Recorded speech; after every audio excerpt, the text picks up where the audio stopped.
Welcome everybody to the FSC Connect session today. This is our Leading Lawyers Symposium. I'm Jennifer Bourne and I'm currently at ASB Bank working in the Government Relations and Reg Affairs team there. And I'm also a member of the FSC's Regulation Committee. Before coming back to New Zealand last year, actually, I was in the UK working for over a decade in financial services in London. So that's a little bit about me. So these sessions, the FSC Connect sessions, if you've not joined before, they're really designed to connect the membership together and really showcase some of the expertise that we've got sitting in our membership. And today I'm really pleased to be joined by some of the sector's leading lawyers to discuss the key regulatory trends and themes against the backdrop, of course, of the continuing COVID pandemic. And so these sessions are really important when we can't be face-to-face. And I've got to say, I'm really envious of those that are outside of Auckland, able to get a takeaway coffee today. I was just saying earlier, I think my coffee machine's about to give up. So I am really looking forward to a drop in alert levels for that reason alone. So with us today, we've got Tracy Cross from DLA Piper. We've got Nick Summerfield from Anthony Harper. We've got Blair Kewen from Bell Gully, Tim Williams from Chapman Tripp, and Carissa Pirano, who's the Head of Regulatory Affairs at FSC. So the session today is designed to be quite interactive. We will do a bit of a tiki-tour around a range of regulatory topics and themes. So this is really going to be looking at, what are the key themes and trends we're seeing. So we won't necessarily do a big deep dive into any one area, but please do feel free to use the Q&A bar that you can see, or your chat buttons to ask any questions. We'll share some thoughts and I will try my best to weave those in as will the panellists as we go through. So what we're going to do is we'll begin the session by hearing from each of the panellists and we'll get their take on the top 3 issues that they see facing the financial services sector from their perspective in relation to regulatory change. And then we'll explore some of those themes in a bit more detail and then have a bit of a think about the where to from here. What's coming on the horizon and how can we prepare for that? And just a note, so today's session is recorded and the FSC will pop these recordings up on their website later on, so you can have a look at them again, refresh your memory if you want to. So with that, I'm going to ask Tracy if she wouldn't mind kicking us off with her top 3 issues facing the sector. Tracy. Thanks, Jen. Good morning, everyone. It's great to be in some real clothes and feel lippy on this morning. So thanks for the opportunity to come on this panel. As Jen said, I'm a partner at DLA Piper. I've been specialising in financial services for a good 20 odd years. I'll leave it at that, otherwise I'll feel very old, and have seen lots of change, over that time, but certainly not as much as what we're experiencing now. So I think in relation to my sort of 3 key areas, I'd really just roll them into one, and with several aspects of that, and that is around the level of change that we are experiencing at the moment as an industry. If we look at the FSC's, recent regulatory outlook paper, which extends to 20 odd pages now, it's becoming a bit of a Bible. There is so much that we've got going on. I think there's over 20 regulatory initiatives, both current and pending, and that's putting aside the impact of COVID that we'll talk about. I think with that change, though, the level of change goes quite a high level of uncertainty in a lot of areas, with further details to come out around, for example, conduct licensing, the timing of various initiatives, and that really has an impact on how we can sort of deal with the change that's ahead of us. Together with that, we have the changing expectations and heightened expectations of our regulators, and not that is by any means unreasonable. The world is changing, we all need to change with it, and expectations change, but it's another level that we need to get across. So I think for me, the biggest area is that area of change, because it impacts everything that we do, everything that we need to do, and our people, and how resilient they are to deal with that change, and how we support them through that change, and our businesses to actually thrive through this change, which they can actually do. So Jen, I think, and sort of summarising it, you know, within that sort of area, change is really the biggest issue for me. Oh, thanks, Tracy. Yeah, I completely hear you. As a firm going through so much change, I do tend to agree. Nick, would you mind giving us your sort of top three key areas or issues facing the sector? Yeah, and good morning, everyone. I'd probably echo what Tracy said about it being nice to put on a shirt and so on, and to kind of do something a little bit more normal, possibly, than just sitting in the same room looking at a computer all day, even though we're still doing that. But I'm a partner at Anthony Harper, specialising in financial services, and we have a broad financial services practice, but I would say probably 3/4 of the work we're doing at the moment is regulatory work, in terms of dealing with conduct and culture and the like, and then sort of funds space, insurance space and the like. So kind of really, you know, the work that everyone within the FSC is doing.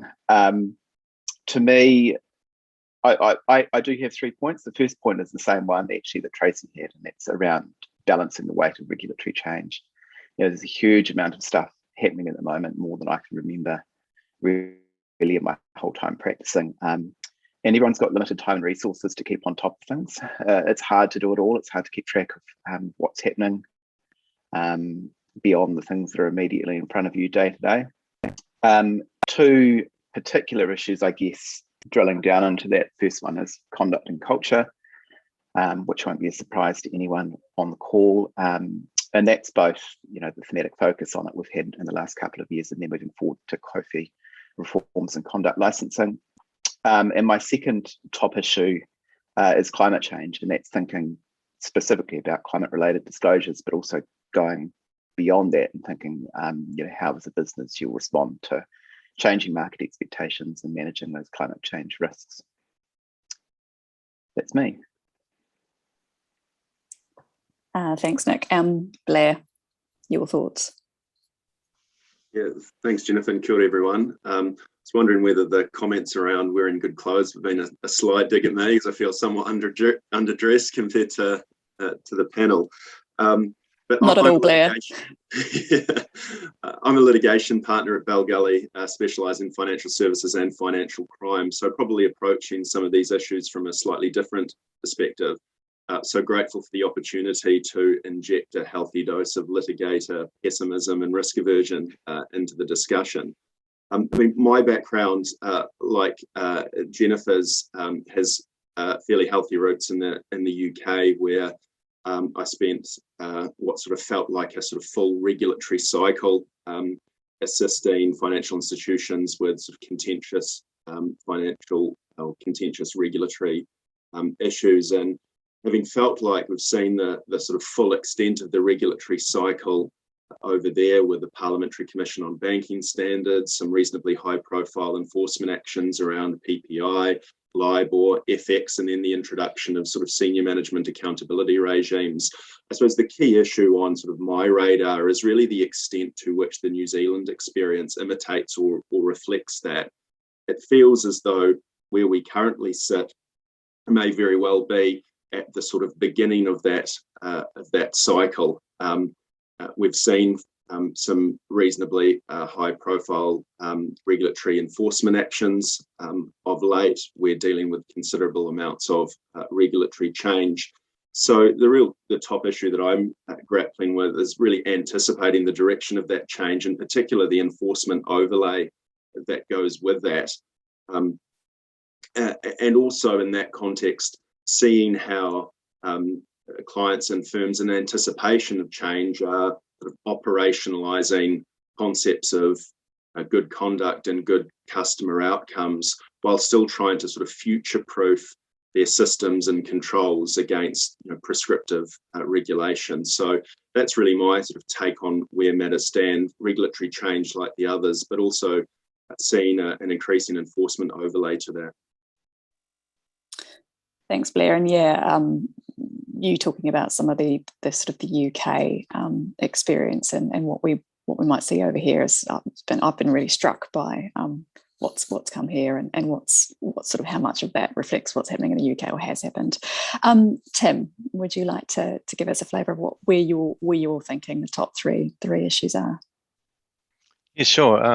I'm Tim Williams. I'm a partner at Chapman Tripp, and one of three partners who's specialising in financial services, which covers obviously funds and insurance and other similar things. I've been doing this for a long time. I hate to think how long. I, like Blair, haven't dressed up for the occasion. Apologies for that. It's just too good to be wearing sort of track pants and other things. We don't do that very often as lawyers, so taking every opportunity. So yes, echoing the sentiment, I mean, I think we've seen over the last probably 10 years, but particularly in the last 5, increasing sort of regulatory reform in our industry, and that has impacted across insurers and fund managers. So increasing change or continuing rapid change in regulatory reform is likely. This industry is more regulated than most others. The standards set for advisors and fund managers and insurers is increasingly getting harder and leading the way for other areas. So getting down to the more specifics, conduct and culture / COFI, it takes the sort of top end of it. That seems to be the sort of the key focus, reflecting reforms, but there's a whole lot of other potential ones as well coming through. Fees for fund managers is likely to be a focus. We've got at the end of the year the KiwiSaver default provider movements, and that's going to be significant to the market impact of transitioning to balanced funds, as well as just the physical activity involved in the transition and the movement of funds between providers, and that shouldn't be underestimated. We've done that a couple of times now in other contexts and know that it's a lot more than perhaps people might naturally expect. Climate change, and particularly green funds, and the increased reform in that area is going to be another area I think that's going to be, or the need to make sure that disclosures are not misleading or deceptive. Interestingly, I've seen some interesting comments about how the greenwashing can occur in relation to funds, and whether it is suitable benchmarks can be developed for that. In the insurance space, pandemic responses for insurers will be at the forefront on top of conduct and culture. So, for example, business interruption insurance and what impacts are coming from there. That might be an area Blair and other litigators are able to get their teeth into. I think the last thing just to add to it is we've got the retirement of our CEO at the FMA, Rob Everett, who's done, I think, a fantastic job, and he's set the culture at the FMA in a way that reflects some of the English history and his history as an Englishman. But I think I'm hoping that the FMA will continue to maintain a sensible balance in relation to enforcement. And there's there's been recent commentary in the media about how New Zealand is under enforcing compared to Australia. Thankfully, I see that Australia's new ASIC's new business plan is going to be dialing back a wee bit on enforcement. So hopefully it's a sign that they're following the New Zealand model or moving more towards the New Zealand model than the other way around. So there's just such a myriad of issues, but I don't think increased regulation is going to slow. Oh, thanks, Tim. And last, but by no means least, Carissa, would you like to give us some thoughts? Thank you, Jen, and good morning, everyone, and welcome to this FSC Connect. It's a delight to be here and to connect with you all in this way. For those of you who don't know me, I am the Head of Regulatory Affairs for the FSC, and I've been with the FSC for nearly 2 years now. I have about 16 years experience in financial markets in both New Zealand and Australia, and they've been in legal and compliance roles. And it's interesting, when I started out my career, compliance as a discipline was just emerging, and now it's consistent across all organisations. They've all got compliance functions, and now in New Zealand, having a regulatory affairs person is almost starting to become a fixture across businesses as well. So that recognises that there is a lot going on, and being responsive and not proactive but also reactive in relation to regulatory change is a big emphasis for businesses. So my focus, and why I love this job so much, is I have a very strong interest in voicing the views of the industry to shape regulatory change. One of my tasks is I prepare the FSC's regulatory outlook every month, and that's almost something that I do several times a day, because there is just so much going on, and it has become a substantial document because there is a lot going on. And I guess that's one of the concerns that I am seeing from across the membership is, as we're getting close to Q4, we've not only got a lot of big pieces currently in play, there's also a lot pending, and there's always a rush before Christmas for things to come through, but there is some big hitting ones that are going to come out later in the year. At the moment, we've got IPSA, which is quite a substantial consultation due on the 15th of November. I think we've got a 40-page consultation of quite in-depth questions, and also some new things for the industry to consider. And then in Q4, we're looking at enforcement and stress management will be the next paper. We have the insurance contract law reviewers pending. We have uncertainty when the supplementary order paper for Kofi is going to land. They're just 3 quick examples of big items that are coming, not to mention we've got IFRS and the draft interim solvency standard that's going to be going live pretty soon as well. So there's a lot going on, a lot for members to be engaged and involved with, and I think that's the key point. They are engaged, they are involved, and the regulators are as well. That's something that has changed over the last 3 years, is a lot of targeted consultation, a lot of appetite to be engaged to make sure that the best outcomes for the industry and consumers are achieved. So those would be my opening points. Back to you, Jen. Thanks, Carissa. Yeah, and I have to thank you as well, absolutely, for the work you do on the Reg Outlook, which is an amazing piece of work. And yeah, you know, it's such a good, I guess, demonstration of how much change is happening at the moment. And kind of thinking about that and reflecting on, as you say, there's so much going on in this half of the year, and especially in the latter quarters. Tracy, I guess, what do you think? I mean, we've got this kind of, I guess, unexpected but sort of expected lockdown now happening. We've got COVID back on the scene again, and obviously last time we had a lockdown, there was moves to defer regulation and things. So what do you think COVID might do this time around? How might it impact that kind of reg sequencing or the reg agenda in your view? Yeah. Thanks, Jen. I think you're right. I mean, this was a very quick lockdown, and I think it did catch us all by surprise. It certainly did me. And Nick was saying that, you know, a lot of their people were sort of on Waiheke Island doing business work, of course. You know, I think that it certainly added to that level of uncertainty that we've talked about with regard to the existing change that we already had, you know, sort of on the agenda. I think that, you know, the regulator has been very clear and cognizant of the impact on industry, and sort of talking about sort of taking into account timeframes and deferrals, and obviously providing for extensions of AML reporting, for example. So very aware of the impact of industry and really needing to sort of loosen things up and be flexible. Of course, with Delta, you know, it's a different beast, as we all know. So I think the uncertainty around, well, will we get it under control? Of course we will, but how long will that take, and what will be the impact on our business? You know, sort of all floats, you know, sort of around that question. we've got, because it's a different beast and there is that level of uncertainty, we've got stricter rules this time around. And I know that they sort of caught many out when financial services in general wasn't an essential service. I think that was an assumption of many in respect of going into the lockdown, like, of course we would be. But because Delta is so different, so transmissible, etc., we have those stricter rules, which has really sort of changed things up. I think the other thing too that we're seeing is just with regard to the closure of the borders, that resources are scarce, which is putting pressure on all of our businesses to resource out, to be able to sort of get through the work, to service our clients, to do everything properly and make sure that nothing sort of slips through the gaps. So I think there is just further pressure.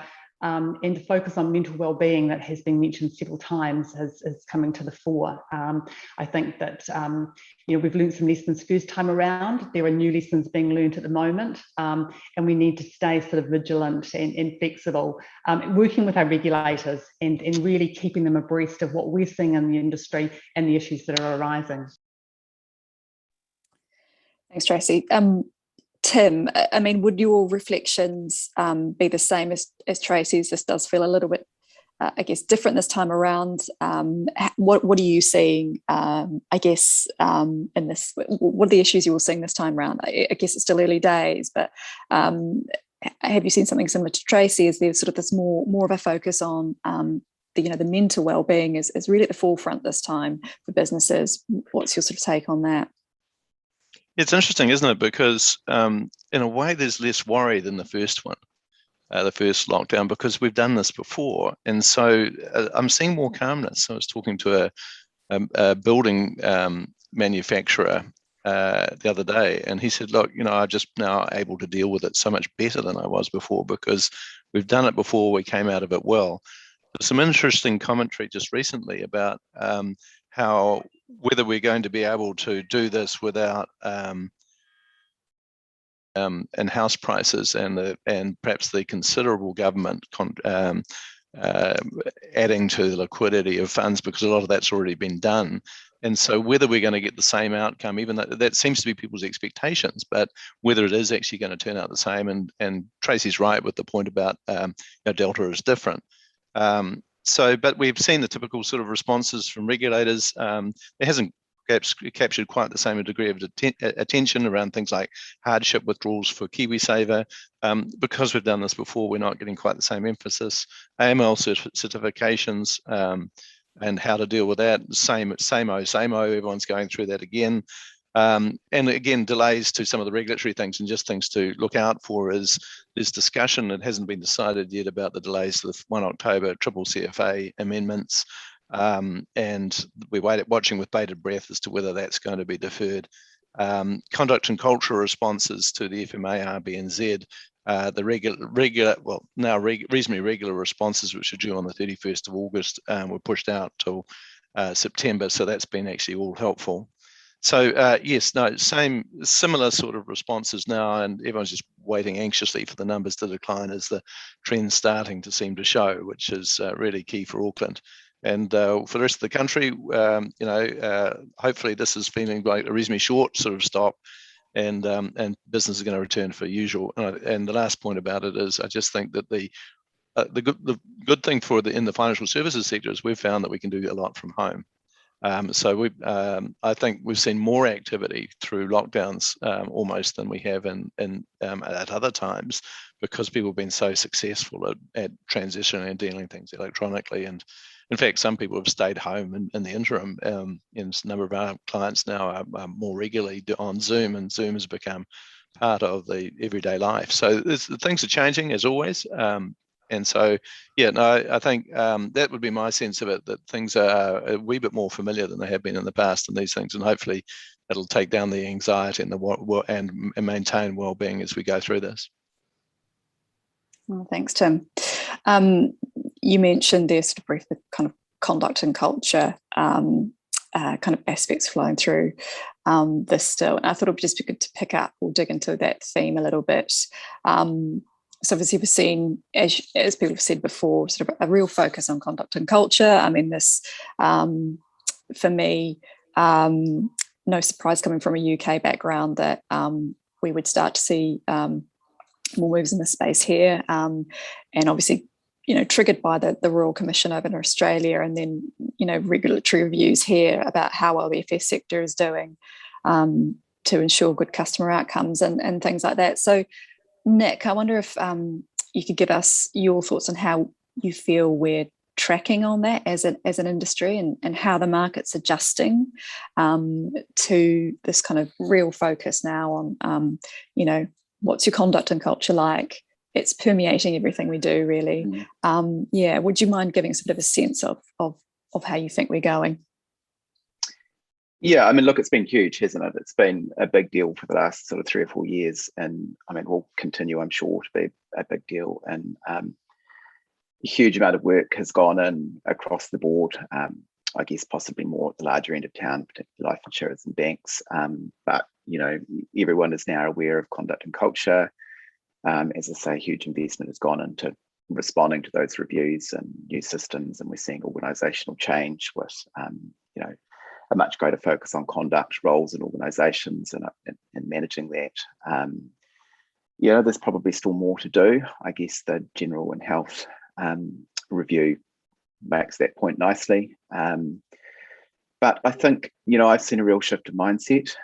Conduct and culture is something that's front of mind for clients. When we're now advising on issues or helping with matters that crop up, then, good customer outcomes as a consideration is sort of at least as important as black letter law. And, there's a case of balancing each other, and clients are conscious of it. Still work to do, of course. I mean, we don't have the conduct, we don't have the COFI bill yet. There's uncertainty around exactly what parts of that will look like. Questions around regulation of incentives, questions around the detail of conduct licensing. To a certain extent, it puts clients or puts the industry in a difficult position, because there's real momentum behind starting to work on it and starting to move forward, but also real uncertainty. And it's a bit of a chicken and egg situation as a result. Hard, for example, to document agreements necessarily knowing that they will work fully for COFI. I mean, you have a pretty clear idea, but still uncertainty that it would be good to be resolved, and some big ticket things to resolve there. How that fits with FAP licensing, for example, and potential duplication of work there. So, yeah, huge effort's gone in. A real shift of mindset, but plenty of work still to do. Thanks, Nick. And Carissa, if I can just ask you, get a sense from you of whether your conduct and culture issues are kind of coming to you regularly as a sort of, industry trade body level. Are these the sort of things that are high on your members' agenda when you're thinking about, what are your priorities as the FSC? And clearly we've both spent a lot of time on COFI, for example. Is that sort of what you're seeing as well? You're seeing sort of a real focus from firms on this now? I think there's an awareness. From my perspective, it's more making sure that those types of points are covered off in our responses as a running theme. So I'm certainly seeing increased awareness and cognizant of consumers' positions, what's best for consumers and customers, what's going to achieve the best outcomes. And I think having that at the back of mind when we're responding is almost going to help get our message across, that that businesses are not only considering what's best for a business, but putting the customer angle on it as well. Right, thanks, Carissa.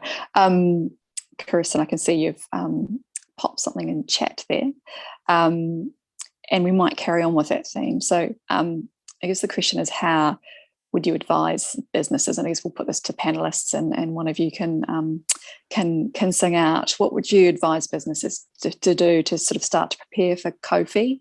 What sort of policies and procedures and training should businesses be thinking about putting in place? Tracy, are you happy to have a go at that one? Sure. Look, I think the important thing is that, before you can sort of have policies and processes, you've got to actually sort of understand what you're trying to achieve. So I think it's going back to sort of scratch and actually looking at what we're trying to sort of do. We're trying to ensure best customer outcomes. So I think each business needs to, look at what they're trying to achieve, who the customers are, what the product types are, what they're looking to achieve, how they're going to ensure best customer outcomes, considering the variety of reports and the copious amount of information and guidance that's out there and applying it to their business.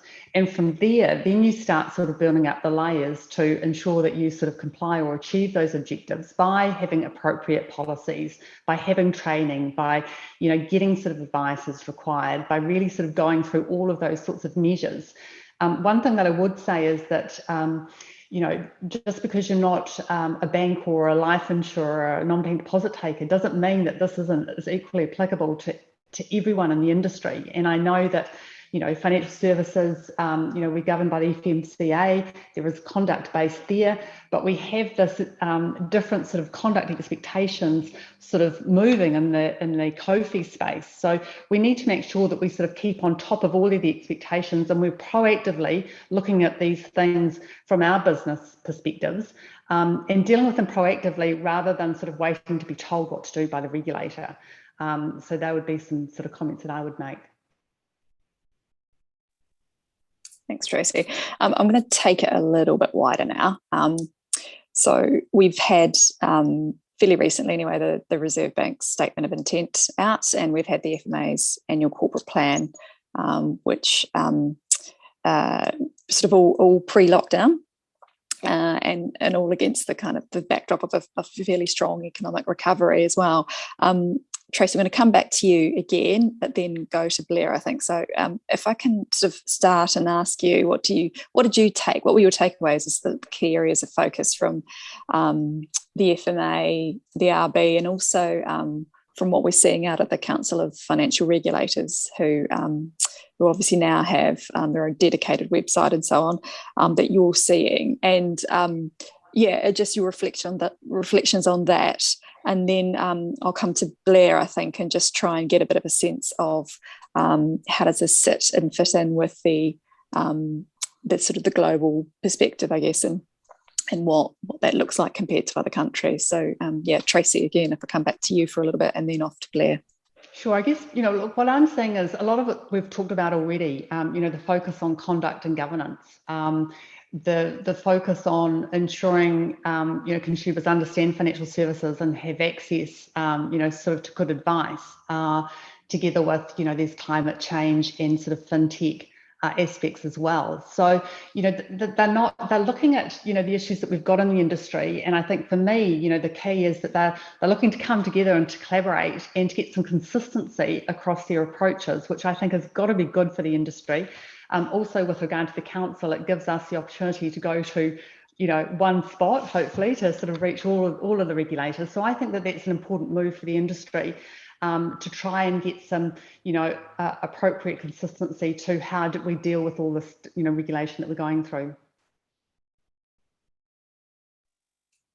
Thanks, Tracy. And Blair, I guess, what's your sort of take on how the development of the reg change landscape, some of the focuses that are happening here at the moment, sort of fit in with that kind of global view you've already touched on a little bit earlier? Yeah, so I think look, this is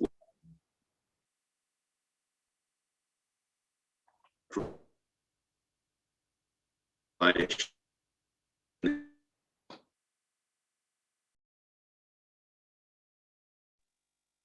we've slightly lost Blair there, so I'm going to, he's coming back. Active thing for a longer period of time. And have I caught up? You've caught up now. Sorry, we did lose you there. Right. Well, sorry, I'll take that. Your Wi-Fi's come back on. Take it from the top. Apologies for the freezing. So I think the short point is that there has been conduct regulation and lessons to be learned from other jurisdictions over a period of time. Conduct regulation in the UK has, as I said at the outset, really undergone what appears to be something of a full cycle. We're also able to look to Australia to see how regulatory initiatives around conduct regulation have played out. They all seem to have a similar rhythm and choreography to them, in the sense that they have significant content of sort of principles-based regulation. There is a focus on systems and controls and risk management, independent of whether any customer harm has been caused. And then there's also been an increased focus on sort of senior management accountability, which is not something that's sort of squarely in the pipeline now in New Zealand, but no reason to think why that may not be a sort of subsequent development. But I suppose what really interests me from overseas is, having gone through that cycle, where are the UK regulators at now? What are the issues that they are focusing on? And sort of taking the UK Financial Conduct Authority as an example, it's apparent that they're starting to sort of test the outer reaches of their regulatory perimeter. They are starting to explore the extent to which non-financial conduct could somehow form the basis of regulation. And that's apparent in a couple of different respects, particularly on the enforcement side, but also more generally. I mean, on the enforcement side, we've seen in the UK over the last year or so, the FMA taking enforcement action against individuals for non-financial misconduct, conduct which wasn't engaged in the course of business, but conduct which, in the FCA's view, has had an impact on their assessment of the fitness and propriety of the individual to be performing roles in the financial services sector. So that's a sort of interesting seed that has been planted overseas, and be interesting to see quite how that develops, because it's very much in the initial phases of germination. But an additional aspect of that is the FCA focusing or treating as part of its regulatory remit actively promoting diversity in the financial services sector. So there are currently a couple of pieces of consultation out from the FCA and the PRA, looking at how the regulators can accelerate diversity in the industry. And initiatives have included updating the listing rules for UK listed companies to require annual imply or explain statements as to why a listed company has been able or has not been able to meet a certain set of diversity criteria on their board. And those that have been indicated are at least 40% women on the board, at least one woman in a sort of senior position on the board, sort of chair, CEO, CFO, senior independent director, and also requirements for at least one board member to be from a non-white background. And then there's a sort of broader range of consultation around these issues, which is really looking at how, on a sort of day-to-day basis, diversity can be embedded in the industry through diversity-related metrics being linked to remuneration, policies and procedures around diversity, all linking into a focus of the FCA at present, which is diversity and the promotion of diversity is a good thing for good customer outcomes, for sensible risk management and effective governance. Yeah, so it's really interesting to see that. That's sort of the, I guess, the next iteration of the kind of conduct and culture kind of thematic coming through there. I'm just going to pick up a Q&A we've had through in chat, which will take us a little bit back to COFI and back to financial advice provider licensing. So we've been asked, what are panelists, what are your thoughts about the issues between financial advice provider licensing and COFI? Is there not a danger that advisors will have to comply twice? Nick, can I get you to try and answer that one for me? Rather hoping you'd pick someone else, but sorry. I mean, there's no good answer to that, really, is there? I mean, in theory, no, given the carve-outs and how it's supposed to work. But I think in practice, inevitably, there will be some flow through to advisors from financial institutions having to comply with conduct licensing. So, yes, I mean, that's an answer that's not an answer. Tim, Yes, there's been submissions on this at the moment. There's a consultation paper around intermediaries, in fact two, but particularly on this, and the very strong submissions being made, but from the industry, that the duplication, there is going to be duplication, and that the FSAR reforms are still in their infancy. We haven't seen exactly what impact has come from that, and indeed hopefully the improved behaviours, also the double compliance burden. So and that was recognised in the first amendments to COFI to a degree. The regulators said we're not going to license intermediaries and impose obligations on intermediaries. The unfortunate thing, though, was that they required financial institutions to do pretty much the same thing through contract, which was to require that they oversaw and trained and interfered with the business practices of the intermediaries to a degree. And so that's really where the area of focus on these submissions has gone, is that really through the back door, the regulators getting the same outcome, having acknowledged the problem, they have only partly solved it and really left it in substance the same. So, so we're really hopeful that the drafts people, the MB on this, pick up this point. It's been heavily submitted, and Carissa will acknowledge this because she led the charge on this from an FSC point of view, and others have raised it strongly as well. That they're really hopeful that intermediaries will be even more removed from from COFI. FSAR will be given a chance to show that it's been a successful reform without the need for an additional layer of regulatory burden on intermediaries. So that area of reform is very much watch this space. And it's, I think, holding up the introduction of COFI. Well, I certainly hope it does, because this needs to be resolved so that everyone can plan for it. And your point about what would you do now about COFI? Well, everyone's waiting, I think, and probably quite sensibly, until we get the exact format of COFI. There are some significant issues outstanding that need to be resolved before you can really properly plan for this. And the last point I just like to make on COFI is, of course, we're introducing a fair conduct program regime in that. And there's going to be a lot of debate and need for guidance on what is meant by fair. It is such an uncertain concept.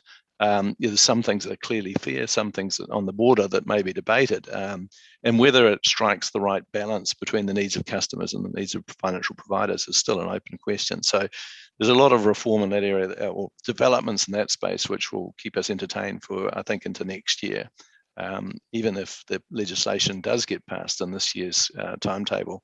There's a lot of issues yet to be resolved. Yeah, absolutely.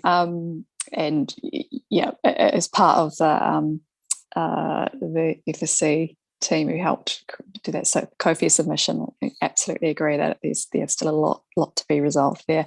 Tim, if I can stick with you, I mean, I think really connected to having a new conduct regime, there's going to be a lot of emphasis on how well firms are governed.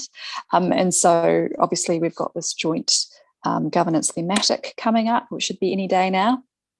In your view, what are some of the key themes or issues that you think we'll see coming through from that, and what might be some of the outcomes that we'll see as a result?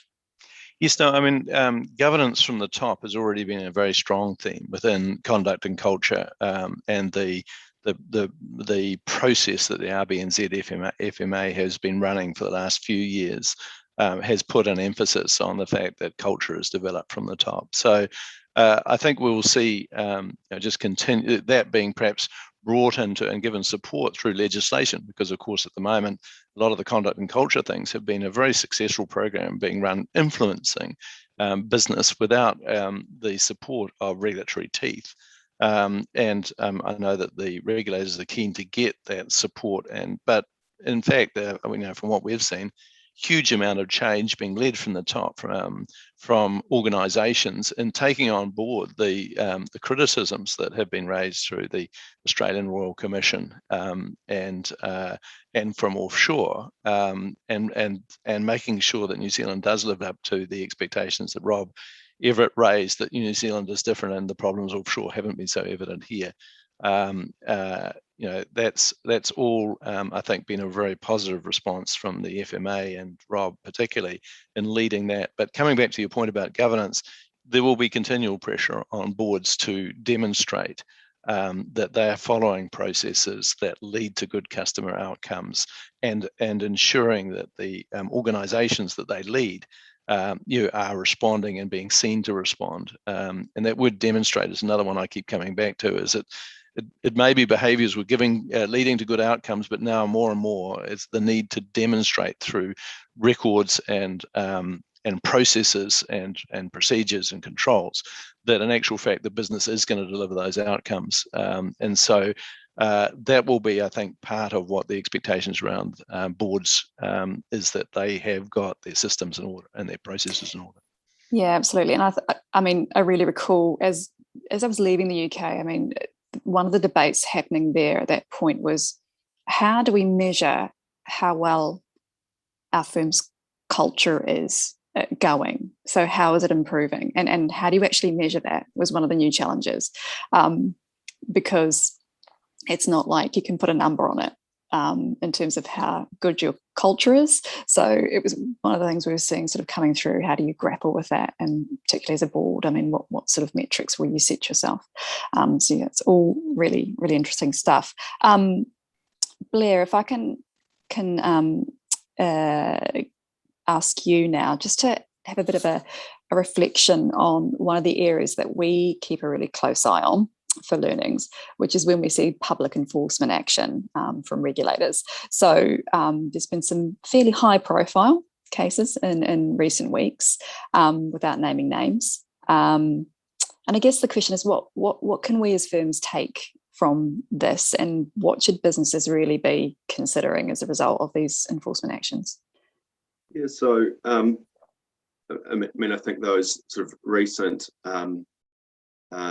publicised enforcement actions haven't sort of escaped the industry's attention. I mean, the FMA's strategic outlook, and I think it was 2019, sort of formally adopted the notion of credible deterrence as a strategic priority, and those who have sort of heard those words uttered by regulators overseas have come to learn that quickly becomes associated with sort of headline grabbing action,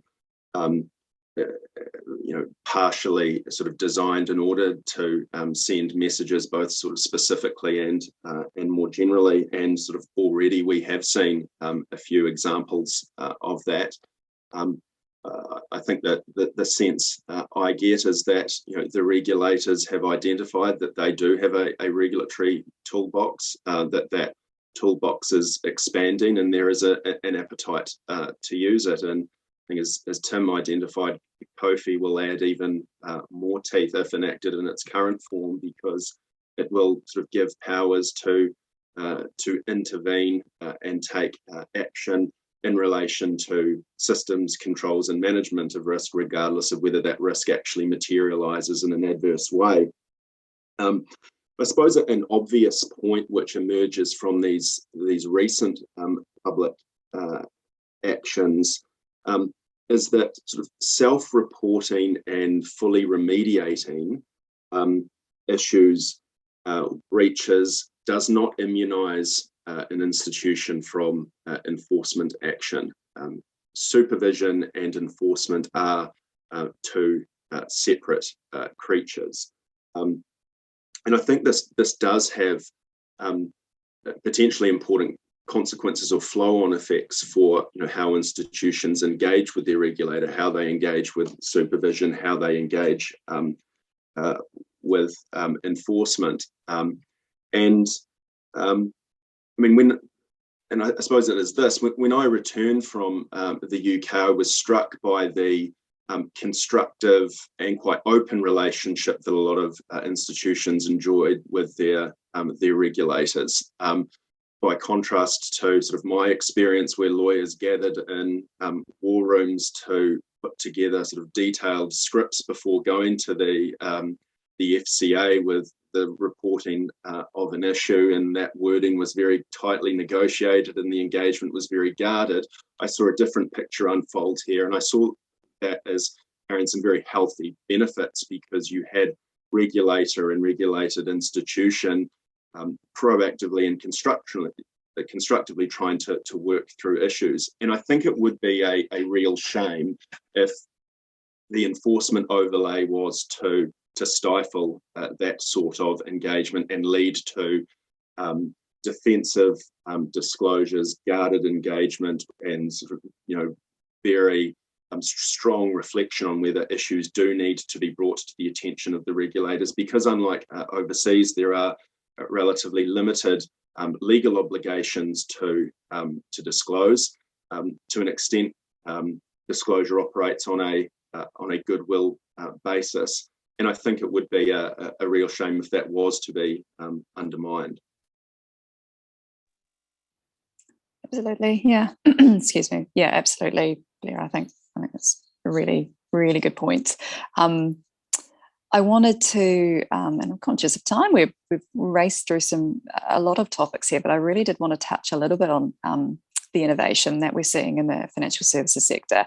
And I know earlier someone put a question in the chat about firms active in the cryptocurrency space, which is a really huge kind of topic of interest at the moment, and particularly when we're also seeing, our Reserve Bank looking and exploring a central bank digital currency. So definitely an area that I need to learn more about. But yeah, with that sort of wider sort of, I guess, innovation, we're seeing lots of different products, and we're seeing, lots of fintechs entering the financial services space. And I think that'll only grow once we have that consumer data right that's been announced being implemented later on.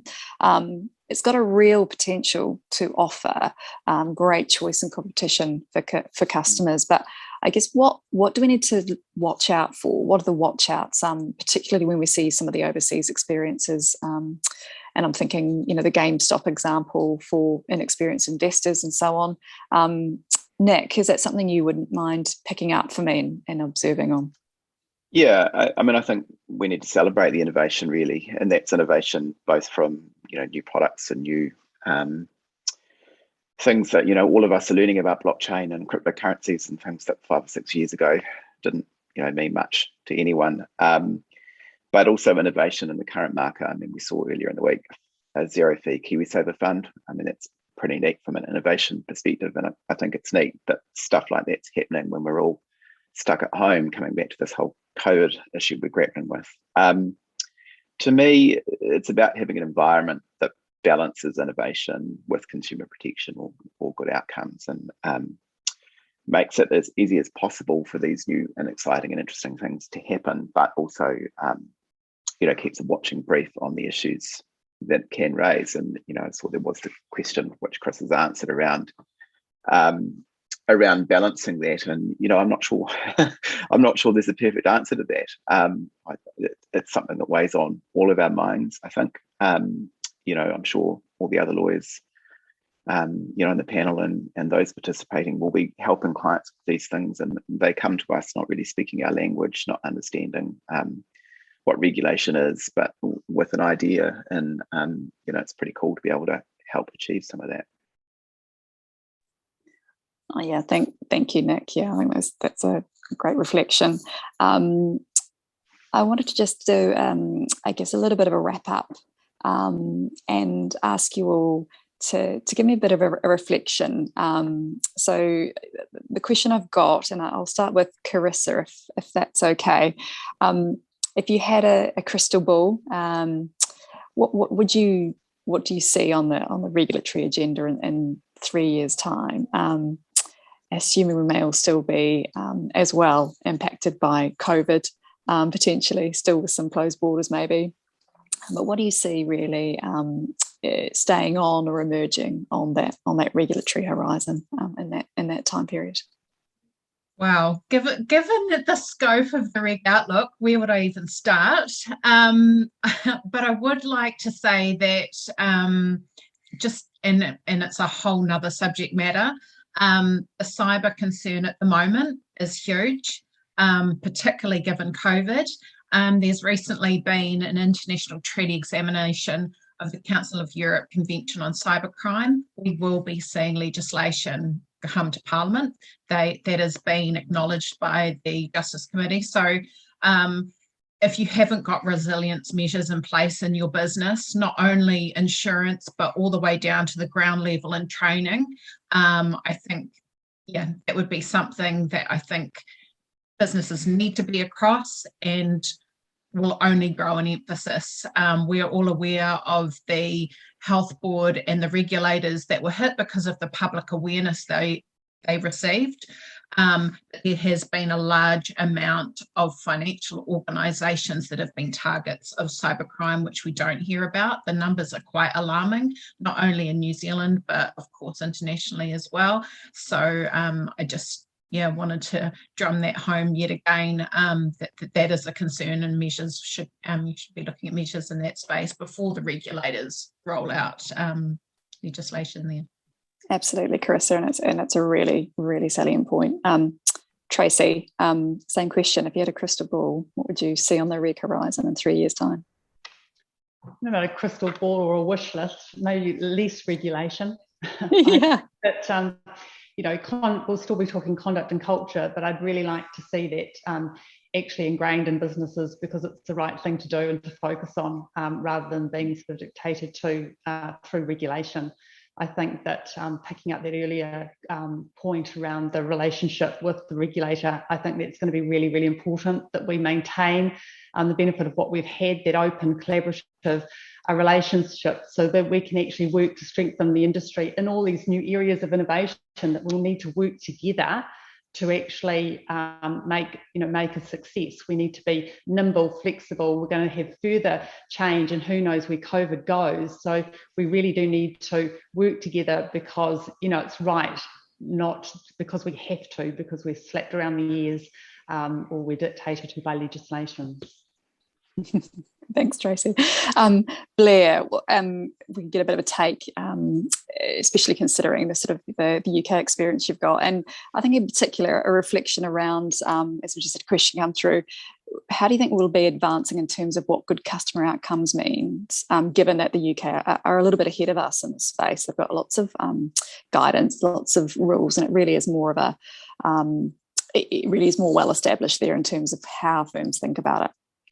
Yeah, I think that's right. But I think at the same time, if you to look at the UK regime in terms of principles-based regulation, it actually doesn't have a huge amount of prescriptive requirements around what, for instance, treating customers fairly involves. That has been a principle that has been borne out and understood over time through experience, and that experience sort of manifests itself in decisions of the FCA guidance papers that have been issued, and that guidance is as relevant to a notion of treating customers fairly in New Zealand as it is treating customers fairly in the UK. There is actually a considerable amount of learning that can be borrowed from the UK in advance of whatever the prescriptive landscape may look like here, and in sort of anticipation of perhaps a likelihood that institutions are going to be required to have a fair conduct program, whatever that might mean,